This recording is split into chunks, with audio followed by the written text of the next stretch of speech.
Are you set? Okay. Only one person is set. Okay, 2 people are set. All right, so we're going to start right away without wasting much time. You're welcome to Life Inspired Academy. For those of you who know us, you already know who we are. But for the people who are joining us probably for the first time today, let's let you know that Life Inspired Academy is an arm of Stance Consulting Limited. Stance Consulting Limited is an organizational development consulting limited in Abuja. And at Life Inspired, we attend to individuals rather than corporate workplaces. So this is why we run sometimes the programs free, sometimes they're just within what you can afford to pay for yourself to develop yourself. What do? We train, we coach and mentor individuals and teams on life skills, business skills, and career development. So these are the kind of things that you find us do. Our courses can be attended online or on site. Since COVID, I'm not certain that we have held any on-site program, but at any time that we call for these programs, please do make sure that you attend.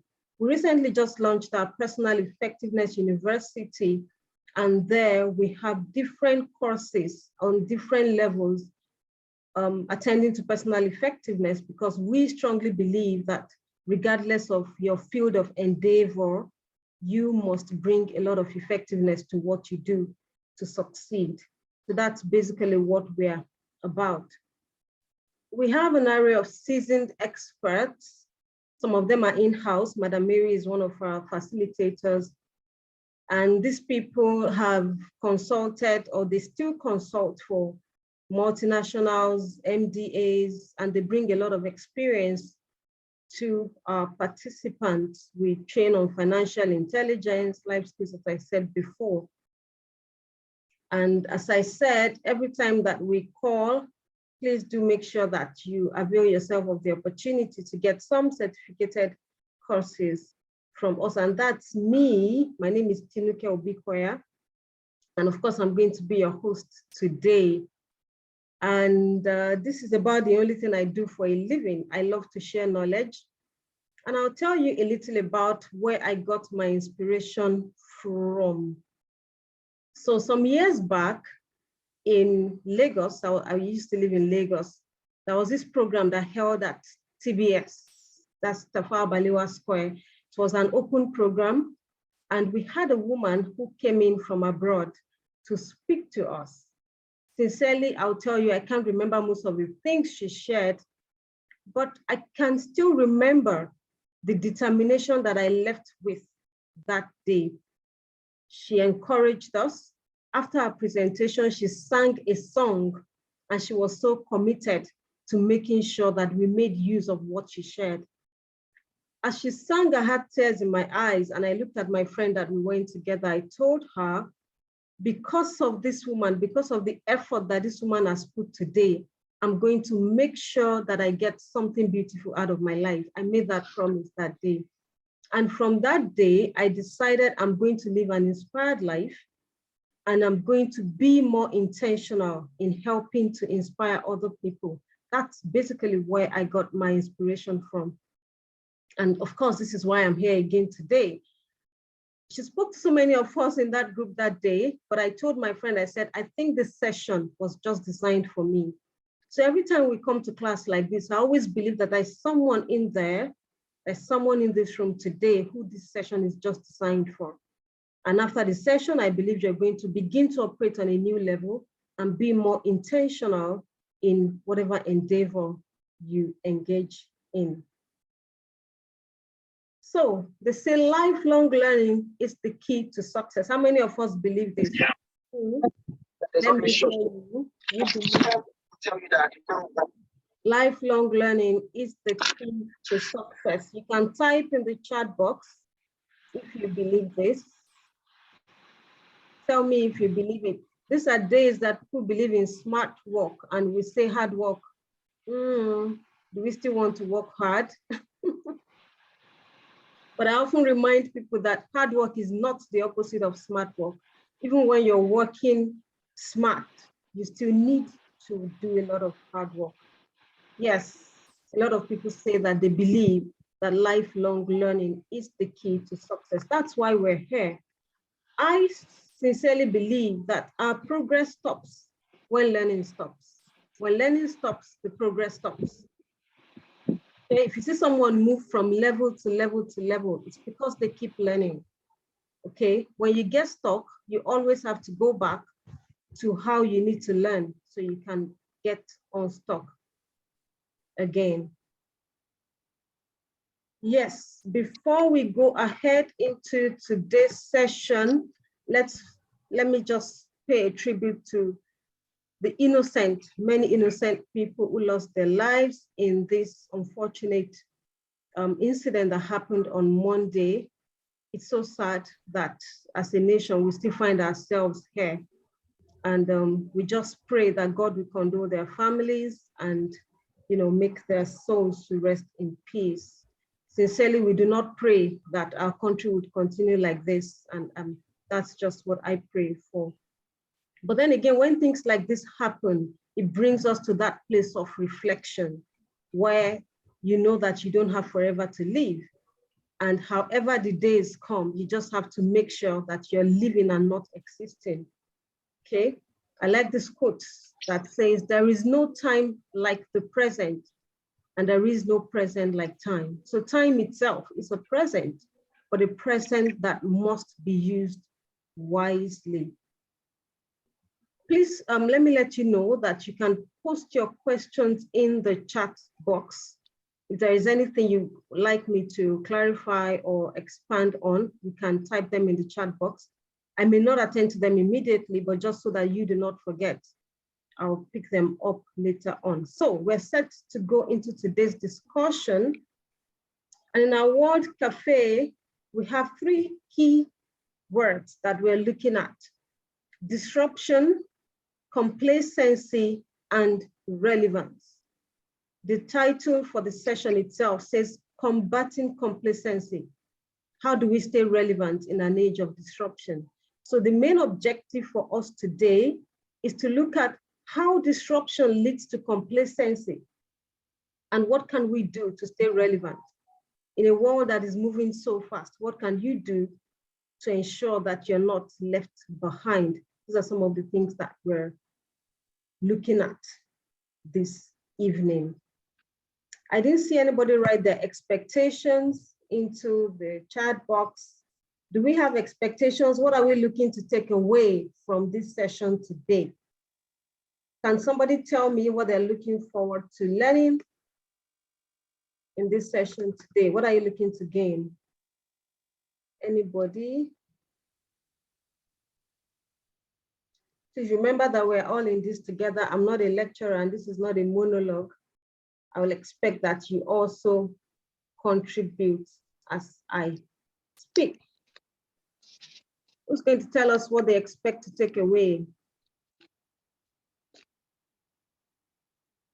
Anybody?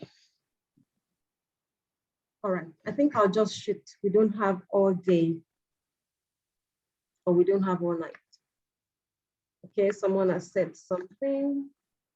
To find out if I'm complacent. Okay, that's a very good one. Mr. Femi says he wants to find out if he is complacent. Afalabi says avoiding complacency. Yes. And if you are, to know what to do. All right, so let's jump into the conversation. Today's agenda, we're going to identify dynamics of disruption. We're going to look at complacency creep. How does it creep on us? And we're going to look at 3 R's for sustaining relevance. These are the things that we're looking at this evening. I go ahead to say here that what you cannot see, you cannot respond to. So the only things that you're going to respond to are things that you can discern. We're going to talk a little about discernment later on. You must be able to identify how you are disrupted, how your sector is disrupted, okay? How your career is disrupted. how your business is disrupted. If you're in the knowledge economy, for example, you're going to know that a lot of things have changed. The program we're having this evening, Madam Mary will agree with me, if you packaged it some years back and sold it, you would have to pay to attend. But because everything is available online, you find out that it takes a lot to get people to even believe that they can learn something that they can't find on their own. And that's a lot of disruption in the knowledge industry. We're going to talk a lot about how other sectors are also affected. So we're saying, how do you identify the patterns? We're looking at a mobile phone here. Can you tell me, how has the mobile phone disrupted the transport sector? Who wants to communicate now? Can you tell me, how has the mobile phone disrupted the transport sector? Let's start from there. Anyone? Quickly. Yes, Priscilla, you have your hand up. Please, can you speak to us quickly? Yeah, so, yeah, because of the transport sector, because of the mobile phone, there are many journeys we used to make before you no longer need to make. So you only just make very important journeys. So, you know, the time where you came to somebody's house and say, oh, he just stepped out now, and you just stay and stay. It has just gone. So you only make important journeys. Okay, thank you so much. Thank you so much. I see two other hands up. Please go ahead and tell me what. Yes.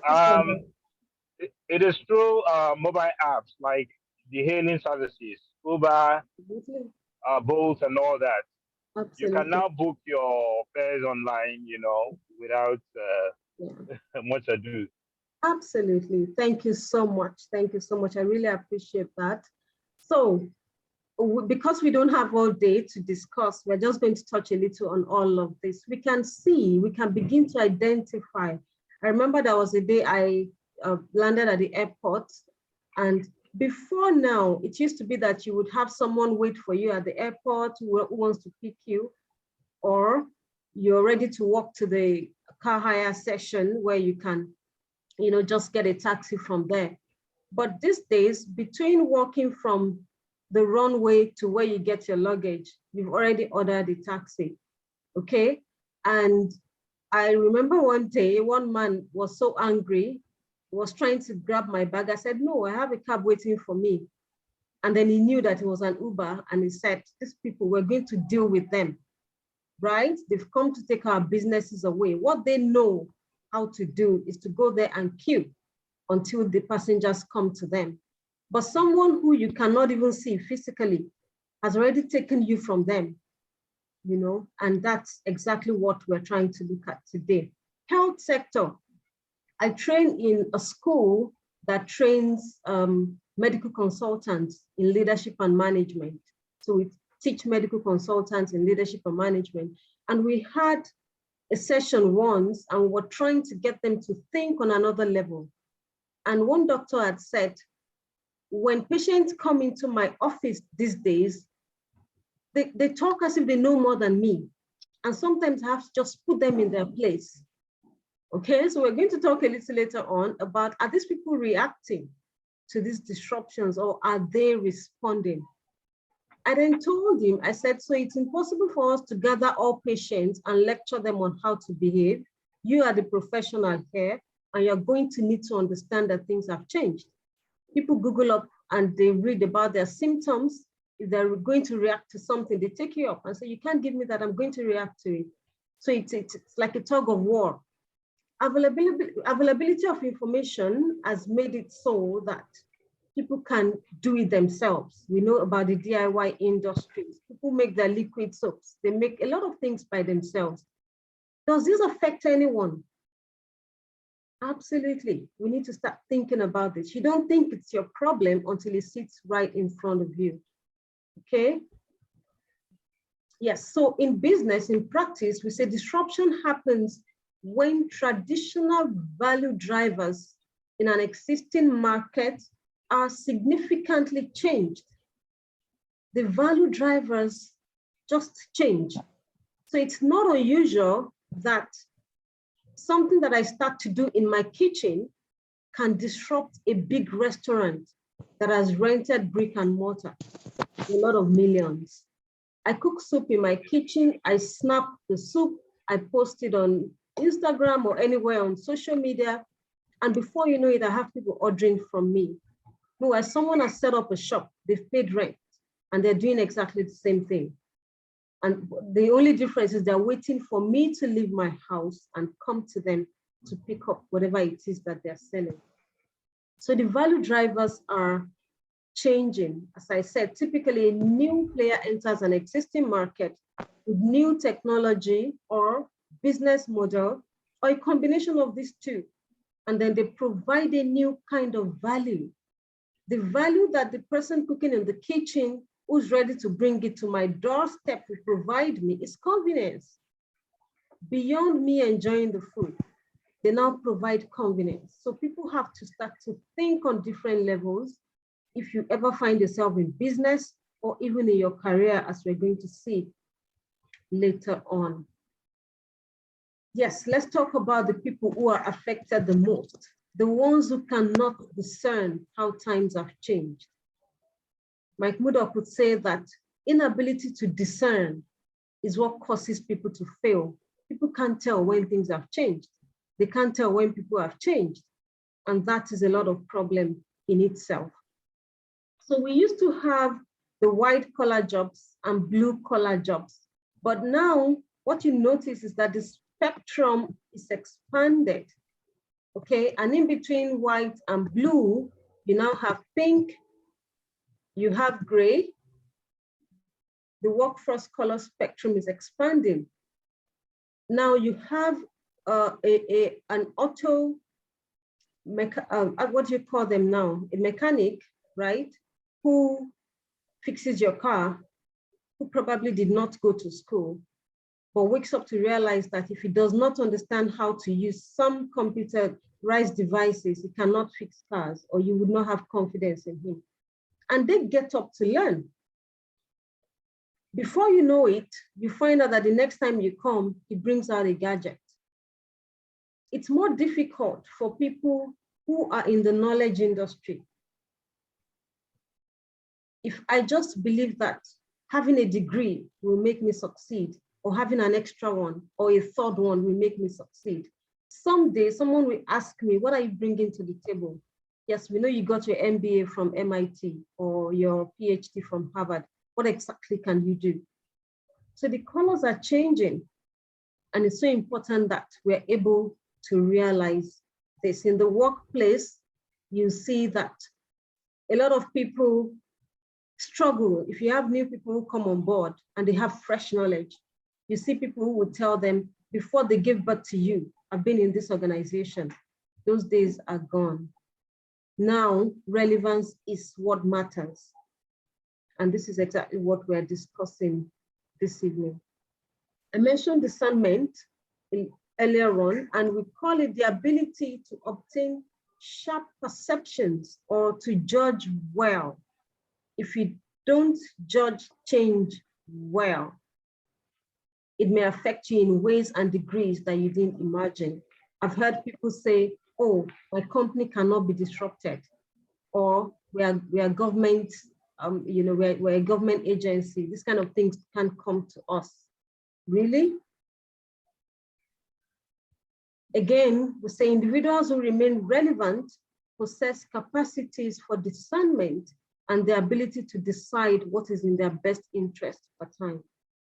I see some people, I have some people in my network who earn fat pays, but really their jobs don't demand a lot from them.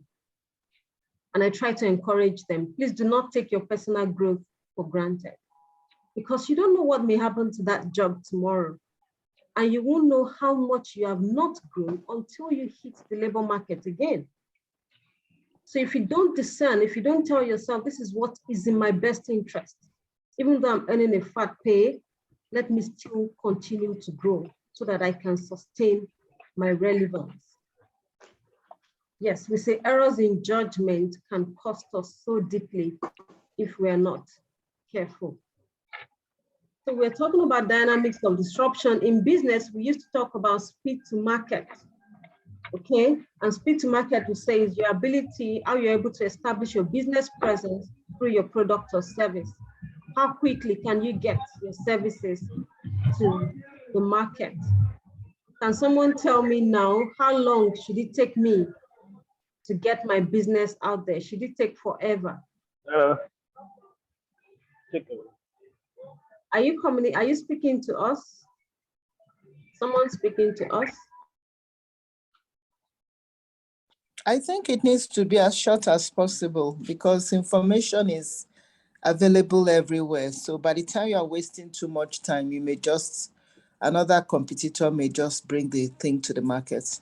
Absolutely. And if you think about what I said earlier about someone who makes something in their kitchen and they post it online immediately, how long does that take? A few seconds. Okay, you just get your product ready, and before you know it, it's in the market immediately. Absolutely. So people need to think of speed.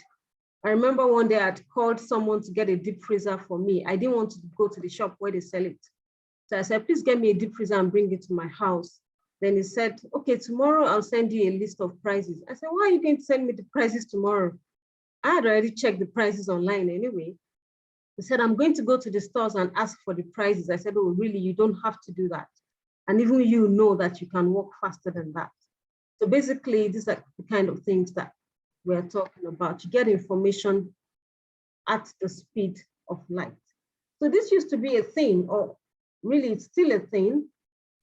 And I know there's this advert where they showed someone who was, frying something, maybe some snacks or so.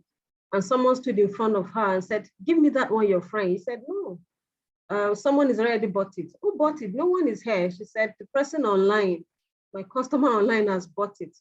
So even as you're frying it and the thing is bubbling in the oil, you can show your customers and the dispatch rider is there waiting. And while all of these things sound interesting, what you see is that it just turns another face to some other people whose businesses are being disrupted. Okay, what do they now need to do to learn how to use technology to bring more value to the customer? Yeah, there are farmers who post their produce online. What do? They cut out the middlemen and they get their things sold at higher prices. What capital looked like before is not what it would look like now. I know people who are waiting to get a lot of money to start business. And if you think deeply, you notice that that business can be started with a mobile phone once you have your expertise. I talked about value proposition. Some people in the food industry used to wait on NAFDAC forever to get their products registered and all of that. But there is someone who would be in a village, and because she has a mobile phone, she says, see my dry fish, anywhere in the country that you are, I'm going to send it to you. And as a consumer, you're not even bothered about the NAFDAC number, right? You just want something that is tasty and is fresh. These are things that are happening, and it will shock you how much people are making without having to rent shops, without having to hire middlemen to do their things for them. What about putting your business, giving it a global presence? I attended a seminar sometime late last year, and there was an Indian woman who spoke to us. As soon as the seminar ended, I connected with her. I said, wow, such a great session. I just attended your seminar. She said, really? Tell me what you liked about it. And we started to talk. I said, there's a lot we can do together. She said, yeah, of course, I'm open. And before you knew it, we connected more and started to do business together. What would this have taken me before now? I've not been to India before, okay? It didn't take me years to get to know her. Because of the kind of place we met, she saw credibility. These things used to take time, but not anymore.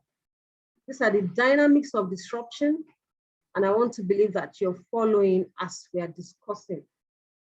So what do we do? Should we react or should we respond?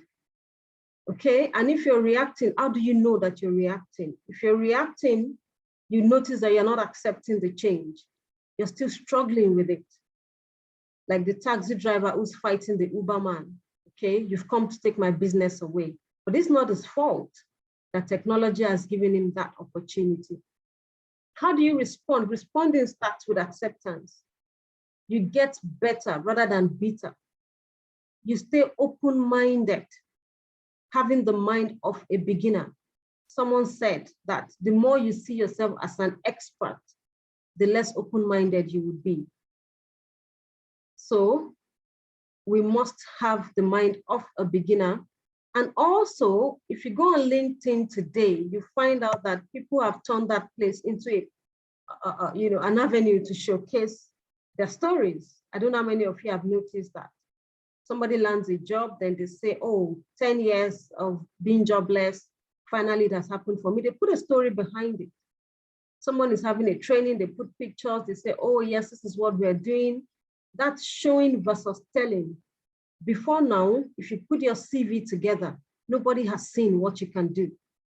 But there are ways that you can package what you do and show people, and that gives you a lot of credibility. And these are ways that we respond to disruption. So we've talked about disruption, and let's do a little exercise now where I'm going to ask you, which of the following conditions do you prefer? Just type in the chat box. Between chaos and order, which one do you like? Type in, let me see what you like. Between boredom and excitement, what do you prefer? Between certainty and unpredictability, which one would you choose? Of course, order. Oh, Afolabi says he wants chaos. You will tell me later why you prefer chaos, right? Between ambiguity and clarity, which one would you prefer? Of course. It's just human nature that we want clarity, that we want certainty, that we want order, okay? We just want things, if you leave people, if you leave us, we want things to remain the same. That's the truth. But sincerely, things cannot remain the same. Okay, clarity. Everyone wants things to be clear. If you want to start a business today, you want to be sure 2 years down the line what you're doing. But these are not those days anymore. I remember I wanted to buy a car in 2015 and dollar was about 196 naira. And someone told me, he said, Tinuke, just wait a little so that dollar will come down. Between 2015 and now, please, has it come down? All right. So what we did now is what we call a change readiness test to check if you're really ready for change, right? If you're ready for change, you're going to be ready for chaos. You're going to be ready for ambiguity because we now live in a VUCA world. We know that VUCA stands for volatility, uncertainty, complexity, and ambiguity. That's the world that we live in. And we really have to be ready. Let me show us something about complacency and how it creeps on us. Yeah, so when we succeed, even if it's just a little, our confidence level goes up and our comfortability increases. And if we are not careful, that comfort is the beginning of the problem. Yeah, someone says, I've worked here for 20 years and I've never made a mistake. So you disregard all the dangers of sign. And that's what happens. How does it creep on us? People would say, rate of change is too fast. I'm going to do nothing until I'm sure or certain of how things are going. You're already getting complacent. Or I'll wait for things to go back to normal. When do you know that things will go back to normal? Or my sector, industry, organization, or even I cannot be affected by change. These are the ways that we get complacent. Okay? We define complacency, we say it's marked by self-satisfaction, especially when accompanied by unawareness of actual dangers or deficiencies. It's different from being content, okay? It's similar to being lazy. Often when we get upset with our current situation, but refuse to work to improve, we are being complacent. If you are not satisfied with your condition now, and you're not doing anything to improve on it, what it means is that you're complacent. A complacent person never works to reach their potential because they feel it's pointless. I'm going to share a story about two guitarists. And this story goes that these two people attended the same music school and they learned how to play the guitar. But what happened here? There was one of them who got calls over and over to, play guitar at functions. And the other partner said, why do they keep calling you? Every time it's you they call, you seem like to be, the preferred person. So what he did one day was to go and sit at a function where that guy was playing. And when he saw him playing, he said, guy, what you play is not what they taught us in school. This tells you that we go to school to learn the basics, right? And everything else that you're going to do to succeed would be on you. The guy said, oh, I've gone beyond what they taught us in school. I look for complex notes to play, and I give myself a target. I want to learn this within 2 months. It goes ahead to look for how things are more complex, and it wants to get them done. And that's the only way to help. So one day the other guy also watched him practice and saw the speed at which he was practicing, said, no, this is another level. But this is connected to what we just talked about. I'll show you this thing that we call growth rings. There's stagnation, there is order, there is complexity, and there is chaos. Stagnation is when you're not doing any new thing, your job is monotonous, and you're just there. Even you are not looking for new challenges. Order, of course, is when you're happy with your situation, maybe the pay is good, but really that order is what may put you in trouble. What the guitarist did was to look for more complex situations. So in between complexity and chaos, that's where your growth lies. And that's where you can get the best out of yourself. I may talk a little about this later on as we go on. So how do we get complacent? We're still talking about complacency. It starts with taking things for granted. How many of us already take things for granted? Do you take your skills for granted? The things you can do, do you take them for granted? Do you take relationships for granted? Opportunities. Some of us are working in places where we can go to school as we are working, but we've never done that, okay? Taking our skills for granted, I talked about that earlier on. If you have your pen with you, please, I want you to hold it up. Hold your pen up. If you have it up, let me know. Do you have your pen up? Let me know if you're still with me. Are you still there? Some people are walking outside in the street. I can see someone. Yeah. All right. Of course. Well so done. we are trapped in the traffic. So all right. You're multitasking and it's a great one. Please hold your pen up. Once you've held it up, drop it. Hold it up and drop it. Have you dropped it? Did it fall? Absolutely. Pen is up. Drop the pen. This tells you about entropy. We call that concept entropy. When you let go of anything, what happens is that it just drops. When you let go of yourself, what happens is that your levels begin to drop. And that's how complacency patches up with us. Anything that you don't hold tight, hold your skills tight, hold your opportunities tight, hold your relationships tight. Because when you let go, they're definitely going to drop. I hope we got something from that. Let's see where complacent brands go. Some people analyze their dreams until they don't even have the energy to take up anymore. We call it analysis paralysis. If you follow the same strategy year after year, you're going to go complacent. If you're stuck in status quo, you're going to go complacent. If you dismiss any new thing as fad, you're definitely going to go complacent. If you don't take challenges seriously, you're definitely going to go complacent. So this is the last lap for the discussion this evening, and is the most important. We're looking at the 3 R's for sustaining relevance. We've talked about how to identify dynamics of disruption. We've talked about also how complacency creeps on us. I told you, once you let go of things, complacency begins to set in. What are those 3 R's that we can use to sustain relevance?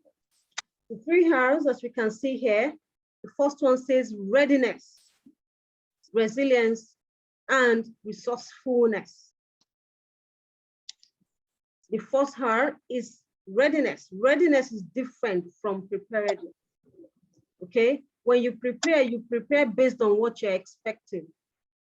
But when you're ready, you're ready to face your challenges. Okay, it is the people who are ready that make things happen. You can prepare and prepare all you want. Readiness has to do with your mindset. Can you launch out and face the fears of unknown? Okay, there's this quote that says, don't be pushed by your problems, rather be led by your dreams. Okay, if you're pushed by your problems, you'd never be ready. But when you're led by your dreams, you would find yourself taking on challenges and doing different things. The second R, I call it resilience. Can you tell me, what do resilient people have going for them? What do they have going for them? What do you notice about resilient people? Anybody willing to communicate?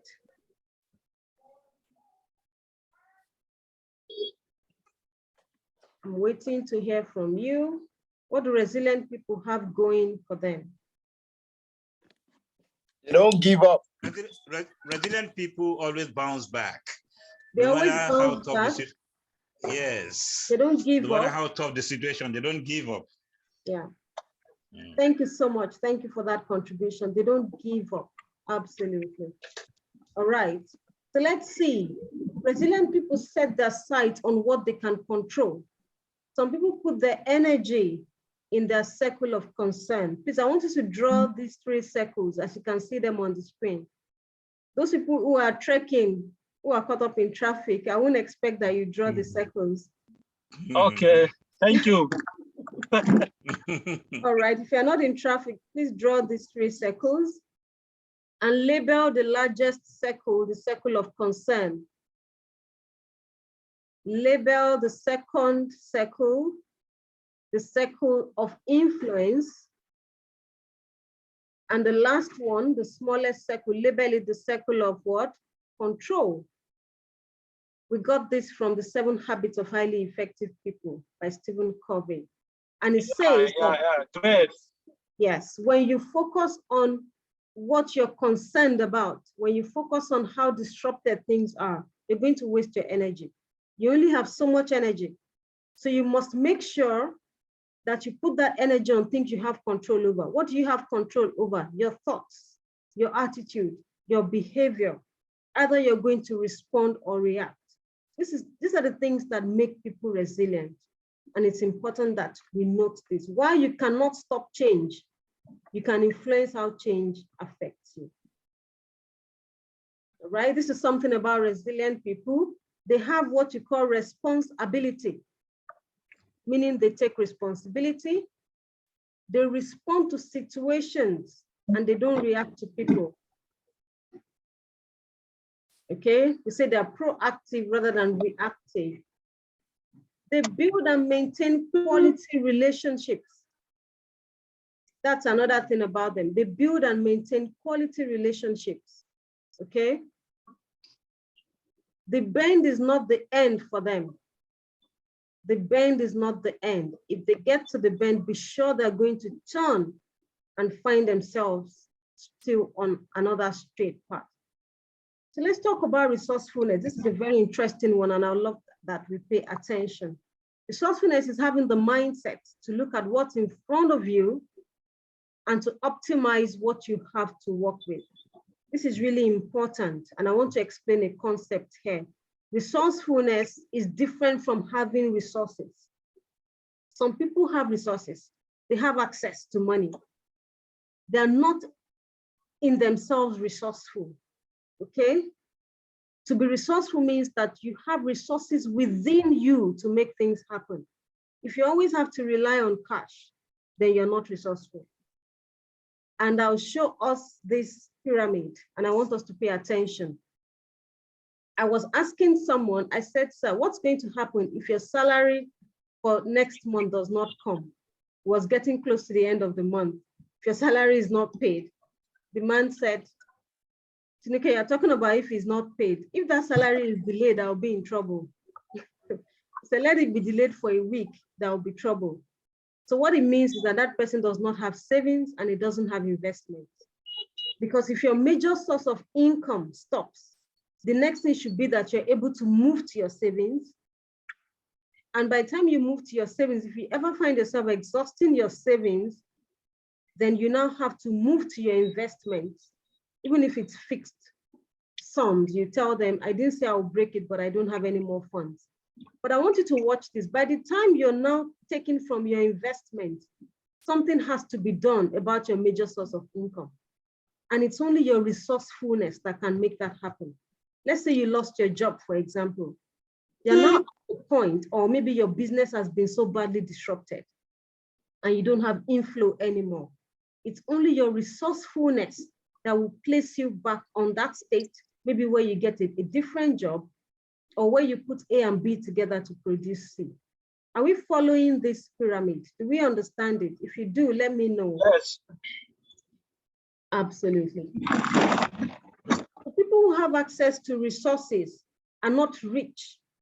They just have access. Once that access is blocked, I know people who get businesses from places where they just have a connection.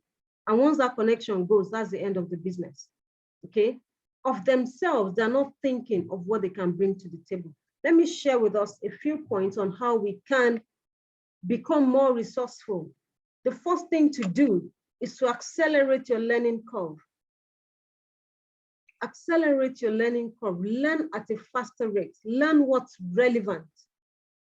If you do this, you're going to be able to carve a niche for yourself, and it makes success easier. Always think about what you bring to the table.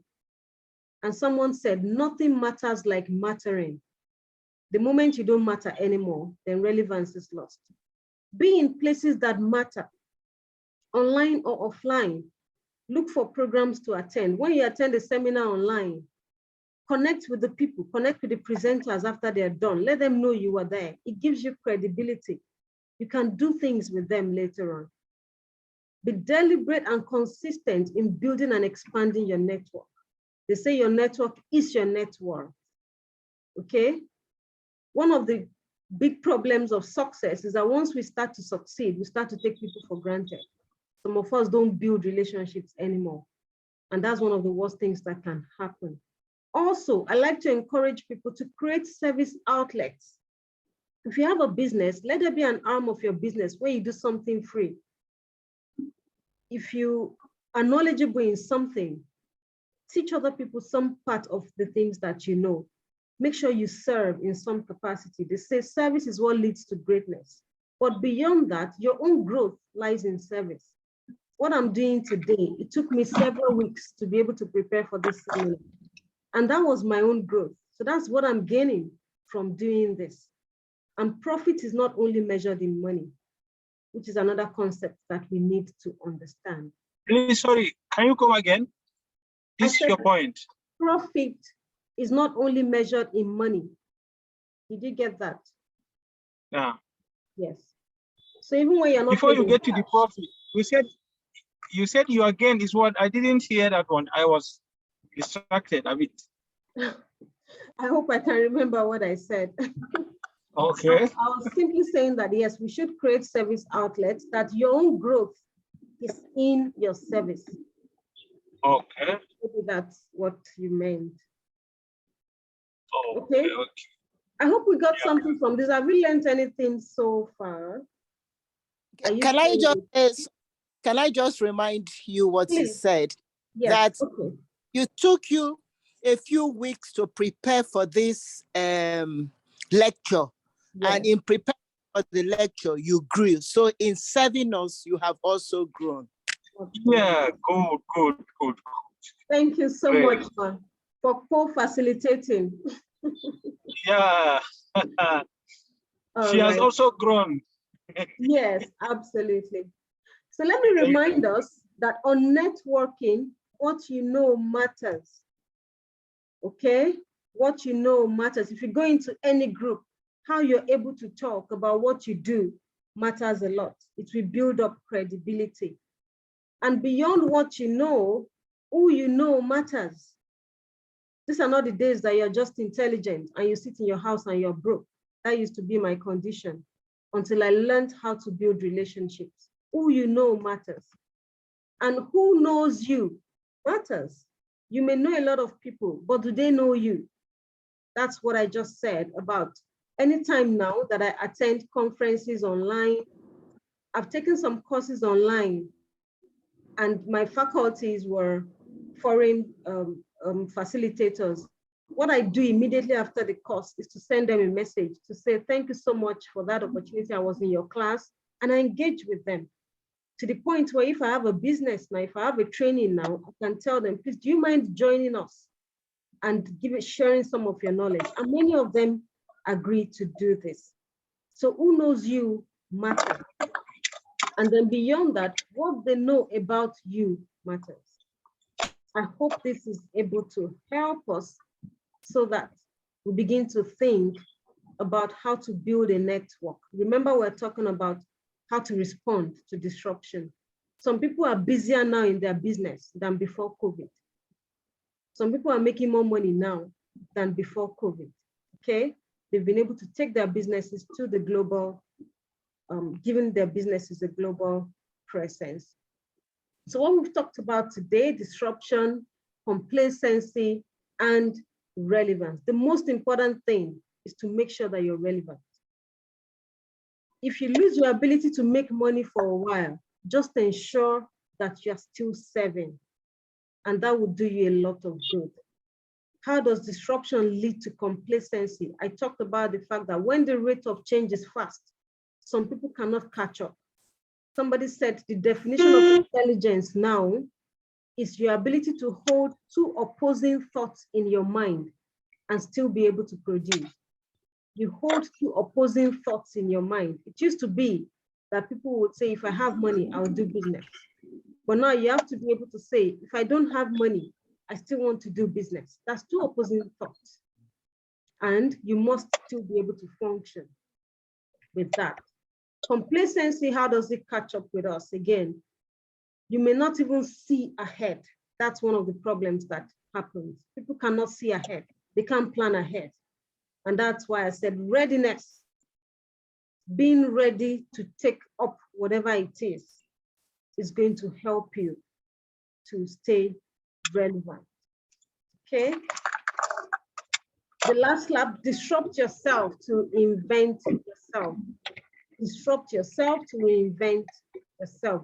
Use new lenses to view your roles. Use new lenses to view your business, to view your career, your relationships. What new things can you bring to the table?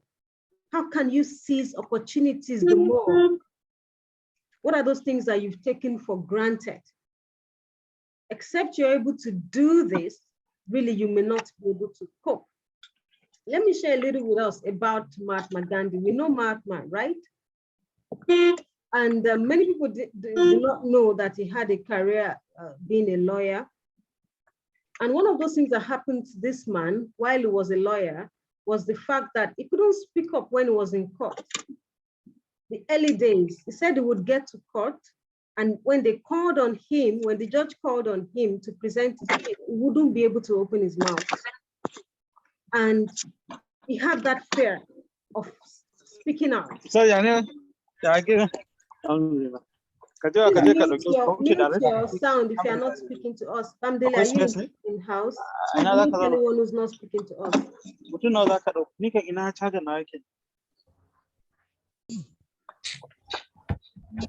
Okay, in ka shiga gida kuma Mama If you're not speaking to us, kindly mute your microphone. I think my assistant is not.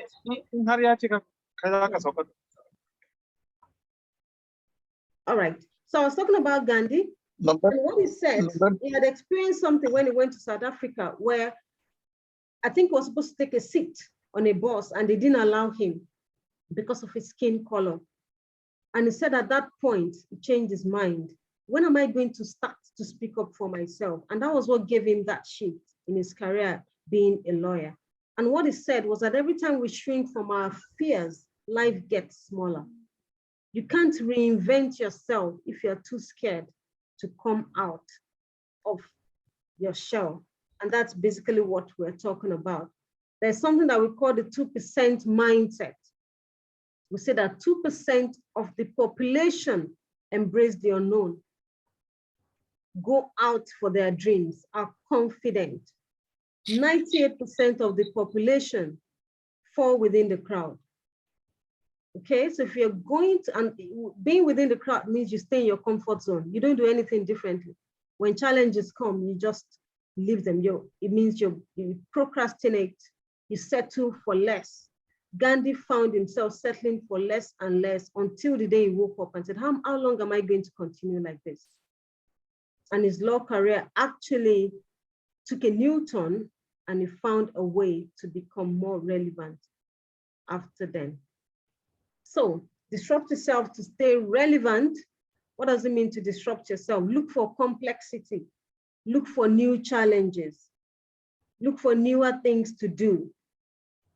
The relevance question is what I am making or selling still relevant? Many people don't like to ask. Will it be relevant 5 or 10 years from now? There are some careers that really will be extinct 5 or 10 years from now. If you think deeply, you would find them around. People are just not going to need them anymore. Remember I said, once you stop to matter, nothing else matters. And you must find your disruptive strength. Your disruptive strength is that thing you can do that you know is harder for a lot of other people to do. That's your disruptive strength. That's how to carve a niche in whatever area that you find yourself. I want to stop on this note and ask us, do we have questions? I know I've done most of the talking, but I wanted to make sure that we don't exceed an hour. Have you gained anything from identifying the patterns of disruption to how complacency creeps on us, to the 3 R's that we discussed? Who remembers what the 3 R's are?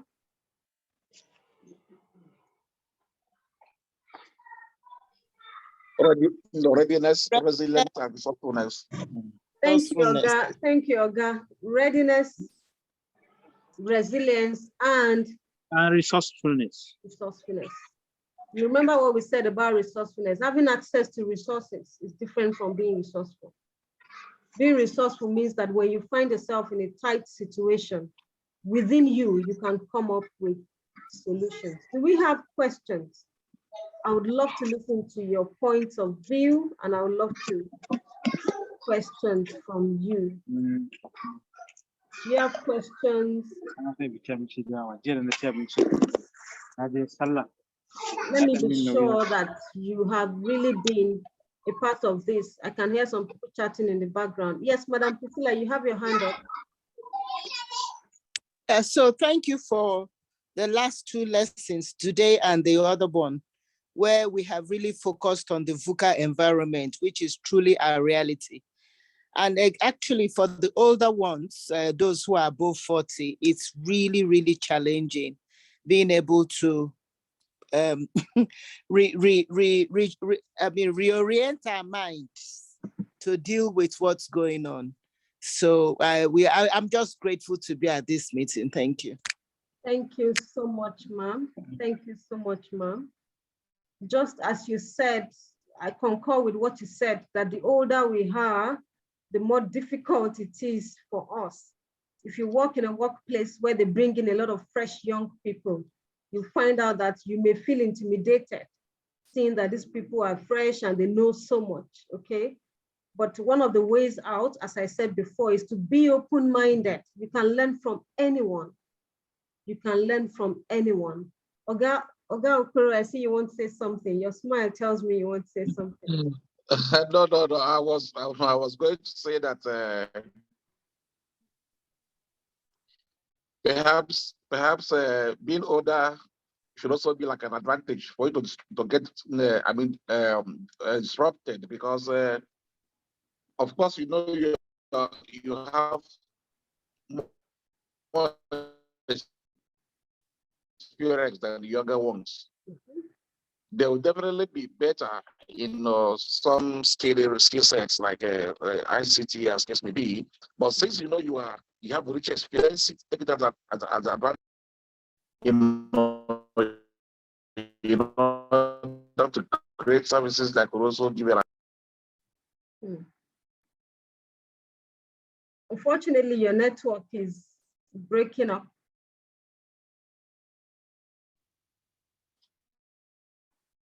Hello? I said, unfortunately, your network seems to be breaking up, but I think I got what you said about if you've been on the job, you have a lot of experience, okay? And yeah, that should be an advantage. Exactly. Yes, that should be an advantage. The only thing that we say now, some people have begun to say that even experience can be a problem, because it may put you in that complacent zone where you believe that, oh, I've been here and I know everything about it. So as I said before, we still need to be open-minded. You'll be so shocked at how some people can bring fresh perspectives to hold problems that we've been dealing with in the organization. But to carve a niche for yourself, it's so important really that, we're able to carry others along. While you're serving those younger ones, you find out that you also learn a lot from them. Thank you, Madam Une. I saw what you posted in the chat. Who again wants to ask a question or contribute before we shut down? Do we have questions? Do we have workplace challenges in line with what we have discussed this evening? Okay. It's actually not a workplace challenge. Okay. I just want to make this contribution. All right. For us, for us who are, of course, over 40, the problem we may suffer from is something we call competency trap. Just trying to increase our efficiency in what we know how to do very well, while missing the exploration of new opportunities. What I want to advise is this: it's not too late for anybody, even if you are 65 or 70 years of age, to learn new things. What I observe is that the epochs are really getting shorter. The knowledge we acquire today, in a very short time, it becomes obsolete. I'm in the medical profession, for example. It takes about 5 years for what you know to become obsolete, and then those in the ICT world about 2 years. Yeah. So we cannot afford to keep, learning and learning. And today, the ways of learning, in short, thankfully we can learn, even free of charge. I learn a lot from YouTube. Sometimes when I run into a cul-de-sac in my practice, I just go to YouTube. I just keep looking for information. More often than none, I find answers. And then there are so many websites and there are so many places we can get information today, free information, which wasn't there before. So yes, so I think we must invest, in learning. This will be my second webinar today. All right. So, and I am happy also that I can be in the comfort of my home and learn from people, everywhere in the world. So for us, especially those above 40, we shouldn't think it's too late to learn some of these new things. For example, in my business, I run a practice. I have somebody I have trained who manages my social media handles. And you won't believe that in just 1 year, we have seen over 100 patients just from Instagram alone. And what we just do is to put a small budget, just to keep, promoting and promoting and promoting, our work. And then people call in. So you may not be able to do some of these things, but you can also leverage the efforts of these younger people. what I try to do is I try to learn like them, but I may not do it as good as they, so, but I pay them to do it. And so that's another way to be able to deal with really, disruptions. really appreciate your I wonderful permission to leave. Thank you so much. Thank you. I'm sure others have also learned. What more disruption can you have than someone getting over 100 patients from Instagram? Would you think that that would, happen before now? Haja, I can see your hand up. Haja Ramatu? No, Haja Shaba. Okay, Good Haja evening. Shaba, sorry. Good evening. Thank you very much for the opportunity. I really learned a lot. Even though I joined late because it's Ramadan and that's 7 o'clock our breaking time. So we may need to do this again somewhere sometimes. I will try to find the opportunity so that we can give it to a bigger house. I think I like it. Thank you so much. Thank you, Haja. Thank you so much for finding time in between, breaking up the fast and coming here. Thanks a lot. Yes, who else is speaking? We need to shut down now. Do we still have questions? Have we learned a lot? Let's remember our learning points. Being resourceful matters more than just having resources, okay? And just as the doctor who spoke to us said, you must accelerate your learning curve. That's his second webinar today. And that's exactly what it means to not be complacent. You just take on as much as you can. Stretch yourself as much as you can. In the last seminar, we talked about what to do with youthful, active energy. It is the time to build. It is the time to establish so that later on, things will be easier. Okay.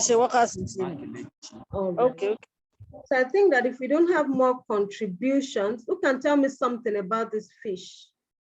As we round up, who can tell me something about this fish? It's a beautiful goldfish. What's going on with this fish, or what's going to happen to this fish?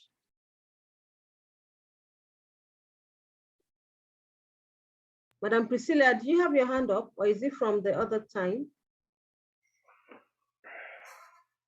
I kind of had my hand up, but let's go through the fish bit first. Okay, all right.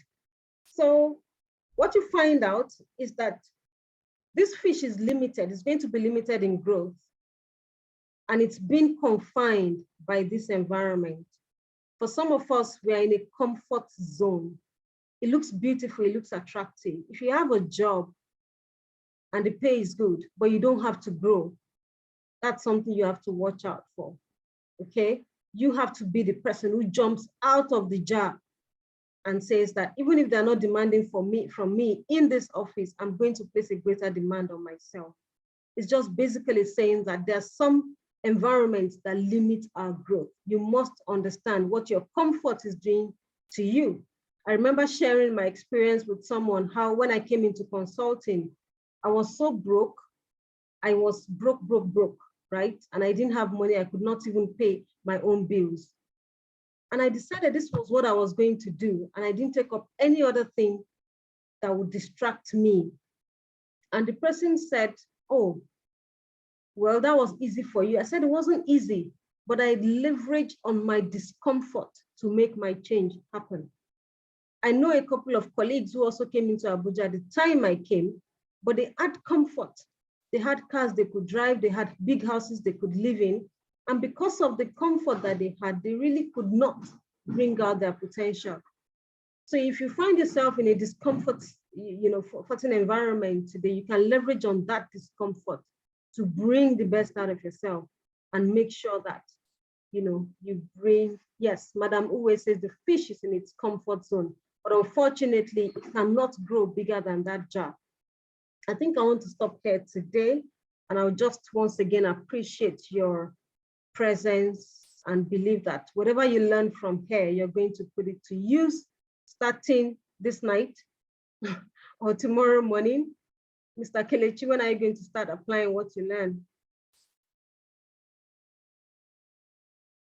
This night? tomorrow morning. This night and tomorrow morning. Thank you so much. Absolutely, absolutely. So the earlier we start, the better. Look for courses to register in, look for complex challenges to solve. In my bouquet in my consulting firm, we added some new training programs that are technical in nature, and I had to go to school to learn those things, okay? But I'm glad and I'm happy that I looked for those complex challenges because they pay more than what I used to do before. So I would like to sign out, and let me say that thank you so much, everyone, for being here. Oga Okoro, Mr. Yokule, thank you, everyone. Madam Une, who else is still in class? Ajia, Mr. Folabi. Thank you so much. Thank you so much. All right, Mr. Namdi. Quite impressive, quite impressive. Okay. All right, so we'll see you some other time. We do this quarterly, and if you need us to come to your organization, we run a lot of corporate workplace training. All right, everyone.